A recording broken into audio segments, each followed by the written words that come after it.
Olá você, e aí, tudo bem? Como é que você está? Vamos para mais uma aula de Química Orgânica. Se você está acompanhando o canal, a gente tem aí no canal os vídeos sobre toda a parte introdutória da Química Orgânica, toda a parte conceitual, até chegarmos a esse ponto onde falaremos sobre o segundo grupo de funções orgânicas oxigenadas. Já falei de um grupo anterior, as funções hidroxiladas, onde o grupo funcional era o grupo OH. Então, se você não viu, veja os vídeos anteriores para você ficar mais a par do que a gente vai falar aqui, ok? E a gente vai falar sobre funções carbonílicas. Funções carbonílicas são extremamente importantes no contexto da química orgânica, geram um segundo grupo funcional, tá? O grupo carbonila, que é caracterizado como um C-dupla-O. E o grupo C-dupla-O é um grupo que aparece em muitas funções orgânicas. Tá? Gera muita confusão porque a pessoa acaba se apaixonando por uma das funções relativas ao grupo C-dupla-O, né? Tem um aluno que não pode ver um C-dupla-O que acha que é aldeído, tem outro aluno que não pode ver um C-dupla-O que ele acha que é cetona. E na verdade o grupo C-dupla-O ele vai aparecer aí uma enormidade de funções orgânicas, ok? Então tome bastante cuidado aí com o grupo C-dupla-O para você não se fixar apenas em uma função. Olhe sempre ao redor do grupo C-dupla-O para saber a que função ele pertence. Beleza? Então, dentre as funções carbonílicas, a gente vai começar pelo estudo da função aldeído. O aldeído é caracterizado quando eu tenho uma carbonila, ou seja, um grupo C-dupla-O, em um carbono primário, ou seja, na extremidade da cadeia. Como o carbono vai estar na extremidade da cadeia, vai estar na ponta, ele só pode estar ligado a no máximo um carbono.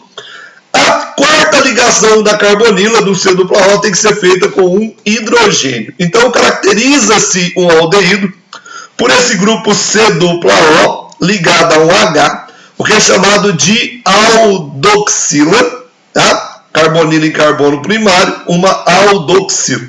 O menor dos aldeídos é o grupo C-dupla-O ligado a dois hidrogênios, o que gera o menor composto pertencente a essa função. Então, o menor aldeído só tem um carbono MET. Como eu não tenho ligações entre carbonos, o infixo, quando eu não tenho ligação entre carbonos, é o mesmo de quando eu tenho ligações simples. Aldeído, terminação al. Um composto metanal.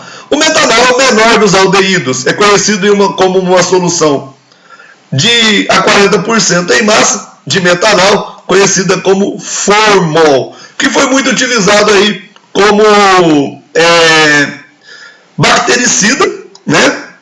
Evitar a presença de decompositores para manter a matéria orgânica intacta, não decompor a matéria orgânica, então para conservação de peças anatômicas, cadáveres, né? Se utiliza formol. Depois testou-se a utilização do formol para a quebra das ligações de sulfeto nas proteínas do cabelo e com isso fazer com que o cabelo fique liso, né? O alisamento dos cabelos. Só que o formol é altamente tóxico e pode levar à morte do indivíduo. Então não deve ser usado, ok? Vou colocar agora uma fórmula um pouquinho maior, né? A fórmula do citronelal. Citronelal, que é a substância que dá característica, né, a citronela, que é utilizado como repelente de insetos, né? Vou colocar aqui os carbonos da minha fórmula, né, para você perceber que a estrutura está aqui, e a gente volta à ideia de nomenclatura.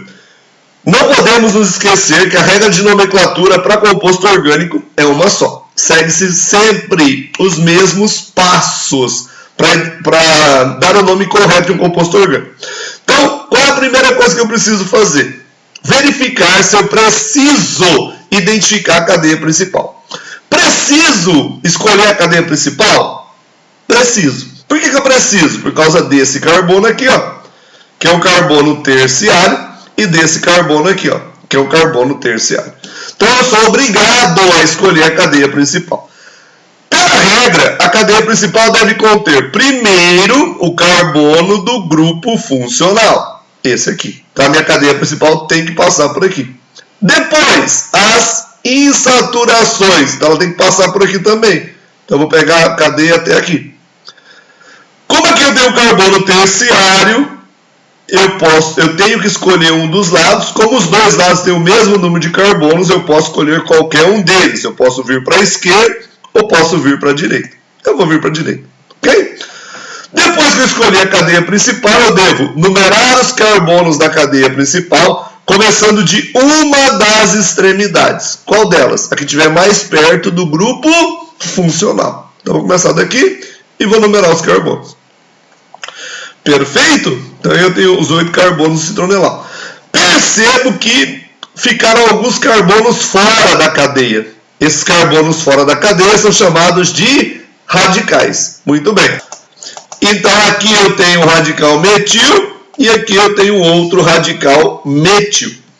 Próximo passo da regra, dar a posição primeira posição, onde os radicais estão presos. Um no carbono 3, o outro no carbono 7. Então, no 3 e no 7, eu tenho 2 radicais metil, dimetil. A minha cadeia principal, depois que eu dei a posição e o nome dos radicais, eu vou dar o nome da cadeia principal. Ela tem 8 carbonos. 8 carbonos, o prefixo é oct. Tem uma insaturação, né? Primeiro o número de carbonos, depois o tipo de ligação. Ela tem que dizer que tem uma dupla e que a dupla está entre o 6 e o 7. Entre o 6 e o 7, eu uso o menor dos dois valores, eu uso 6. O que eu tenho na posição 6? Uma dupla em função, grupo funcional, aldeído, terminação al. Ok? Então, nome oficial do citronelal, 3,7-dimetil, oct-6-enal. Beleza? Seguimos então, vamos para mais um exemplo aí, ó. Coloquei aqui mais um exemplo para a gente poder não esquecer e não errar a regra de nomenclatura, ok? Então, primeira coisa, eu vou colocar os carbonos da minha cadeia. Aí eu vou pensar, preciso encontrar a cadeia principal? Preciso. Por causa desse carbono aqui, ó. Este carbono está ligado a 3 carbonos, é um carbono terciário. Ele me obriga a escolher a cadeia principal. Na hora de escolher a cadeia principal, eu devo me lembrar que se eu tenho uma cadeia parte aberta e parte fechada, eu tenho uma cadeia mista, eu tenho que escolher ou a aberta ou a fechada. Como é que eu vou saber se eu escolho a aberta ou se eu escolho a fechada? Eu vou escolher a fechada, né, professor? Tem mais carbonos. Não, né? Lembre-se que a primeira coisa mais importante para o seu composto orgânico é o carbono do grupo funcional. Então, a sua cadeia tem que pegar esse carbono aqui. E como esse carbono faz parte da cadeia aberta, eu vou pegar a cadeia aberta.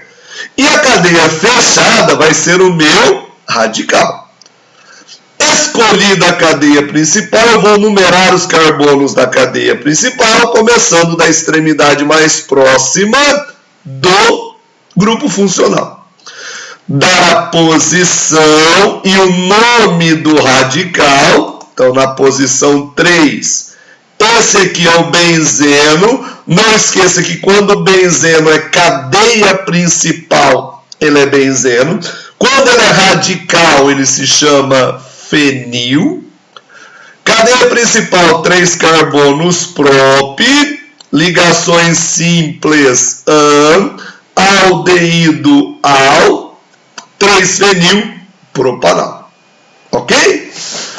Vamos para o último exemplo de aldeídos aí. Eu vou fazer um dial. Um dial, um composto com 2 grupos aldeído. Seguindo o mesmo princípio, eu vou colocar os carbonos. Ok? Preciso encontrar a cadeia principal? Nesse caso, não. Não preciso escolher a cadeia principal porque eu só tenho uma cadeia. Como é que eu sei que eu só tenho uma cadeia? Porque eu não tenho carbono terciário e eu não tenho carbono quaternário. Eu só tenho carbonos primários e secundários, o que indica que todos os carbonos estão na cadeia principal. Preciso numerar? Não, porque o grupo aldeído, como eu só tenho aldeído, Os grupos aldeídos só podem estar nas pontas da cadeia, já que é característica do aldeído ter a carbonila e o carbono primário, então ele vai estar nas duas extremidades, ok? Então, nome do composto, número de carbonos, 5 carbonos pente, tipo de ligação entre carbonos, ligações simples AN, 2 grupos aldeído, de 2, al de aldeído. Para não ter as duas consoantes seguidas, eu vou colocar um O. Então fica a dica, né? Se você tem um composto orgânico que apresenta 2 ou mais grupos funcionais iguais, 2 ou mais grupos funcionais da mesma função, dê o nome do hidrocarboneto, ó, pentano, a posição, se necessária, e o nome dos grupos funcionais, pentanodial, ok? Seguimos então para a nossa segunda função orgânica oxigenada, a segunda função carbonílica, né, que tem o grupo C-O como característica, que é a função cetona. A cetona, ela tem uma carbonila, o C-O, em carbono secundário, ou seja, ligado a 2 carbonos. Então eu tenho que ter um C-O, aí eu olho ao redor do C-O e vejo mais 2 carbonos. Aí eu tenho uma cetona. Como nesse caso, a menor das cetonas, ela tem 3 carbonos.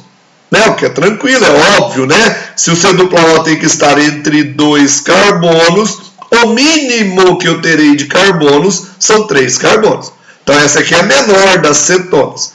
Preciso encontrar a cadeia principal? Não. Preciso numerar?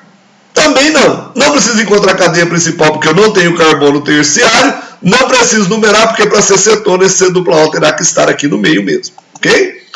3 carbonos prop, ligação entre carbonos, ligação simples AN, cetona ON. Esse é o composto que é popularmente conhecido como acetona, utilizado na remoção de vernizes e esmaltes, né? Solvente no caso, tá? E é erradamente chamado de acetona, porque a é não, né? Seria uma não cetona, mas é a primeira das cetonas. Vou fazer mais um exemplo aqui de outra cetona.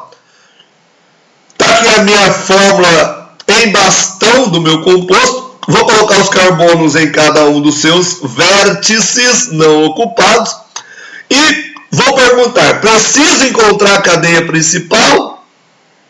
Sim, preciso encontrar a cadeia principal por causa desse carbono aqui que é terciário. Carbono terciário indica que a cadeia é ramificada. E se a cadeia é ramificada, eu preciso encontrar a cadeia principal. Começo obrigatoriamente pelo carbono do grupo funcional. Como para cá eu não tenho carbono terciário nem quaternário, eu vou pegar o carbono que está para cá até o fim da cadeia. Como aqui eu tenho carbono terciário, eu tenho que escolher descer ou seguir. Desce ou segue? Segue, né? Porque tem mais carbonos. Então, seguir, peguei a minha cadeia principal. Está aqui o meu grupo funcional cetona. Eu vou numerar os carbonos a partir da ponta mais próxima do grupo funcional. Então, vou ter que numerar daqui. 1, 2, 3, 4, 5, 6, 7. Perceba que ficou um carbono fora da cadeia principal. E carbonos fora da cadeia principal indicam ramificações, indicam radicais. Vou dar a posição, o número do carbono onde ele está preso e o nome do radical. Então, na posição 3, eu tenho o radical de um carbono só, e você já está cansado de saber que um carbono só, o radical de um carbono só é um metil, né? 7 carbonos ept, ligações simples entre carbonos AN. Preciso dizer onde está o meu grupo cetona? Preciso, porque a cetona poderia estar aqui, poderia estar aqui, poderia estar aqui, poderia ter mudado a posição da cetona. Então eu tenho que dizer onde ela está. Ela está no carbono 2, cetona, terminação ona. Tranquilo? Espero que sim, espero que você esteja gostando do vídeo, que ele esteja sendo bastante esclarecedor para que você possa ter bons resultados nos exercícios e posteriormente nas provas. Não esqueça de curtir o vídeo, divulgar o canal, acionar o sininho das notificações para você receber novas notificações cada vez que eu postar um vídeo novo aí para você continuar estudando, ok? Último exemplo aí que a gente vai fazer, tá? Uma dicetona, ou uma diona, tá? Vou colocar os carbonos da minha dicetona. Tenho que encontrar a cadeia principal? Não tenho, porque eu não tenho carbono terciário e não tenho carbono quaternário. Preciso numerar? Preciso, porque as cetonas poderiam estar em posições diferentes.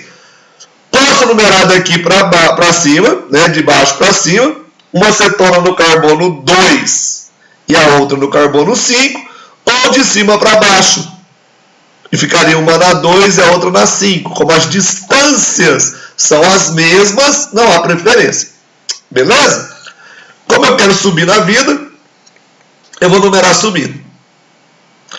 6 carbonos X. Ligações simples entre carbonos AN.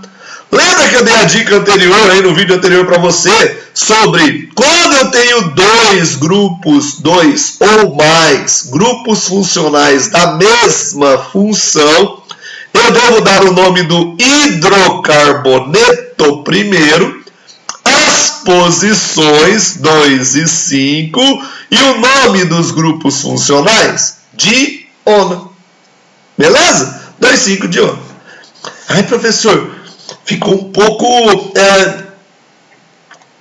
confuso para eu conseguir entender aí todas essas partes. Não tem problema, eu faço mais um exemplo para você. Então, vou fazer mais um exemplo de diona. Agora uma diona ramificada, ok? Vou colocar os carbonos. E aí você vai perceber que este carbono aqui, ó, é um carbono terciário. Sendo um carbono terciário, ele me obriga a escolher a cadeia principal. A minha cadeia principal tem que passar por esse carbono, porque é o carbono do grupo funcional, e por esse carbono, porque é o carbono do grupo funcional. Então eu já tenho um caminho que eu tenho que percorrer para chegar à cadeia principal. Essa é a minha cadeia principal. E isso aqui, ó, que ficou fora da cadeia principal, é o meu radical. Tranquilo? Espero que sim.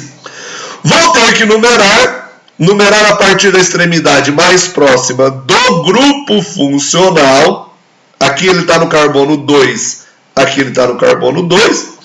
Como eles estão à mesma distância das extremidades, eu poderia numerar de qualquer um dos lados, porém, se a preferência não é do grupo funcional, ela passa a ser da insaturação. Não tem. Se não é do grupo funcional e nem da insaturação, ela passa a ser do radical. Então eu vou numerar da extremidade mais próxima do radical. Então eu numerei. Dar a posição e o nome do radical. Posição 3. Um radical de 3 carbonos. 3 carbonos é prop. Radical é íon. Esse radical se chama propil. 6 carbonos X. Ligação simples AN, hidrocarboneto O, lembra? É uma diona, né? Então vou dar o nome do hidrocarboneto, a posição dos grupos funcionais 2 e 5, o nome dos grupos funcionais de cetona, diona. Ok? Espero que você tenha curtido o vídeo. Não esqueça de divulgar o canal junto aos seus amigos. Um abraço e bons estudos!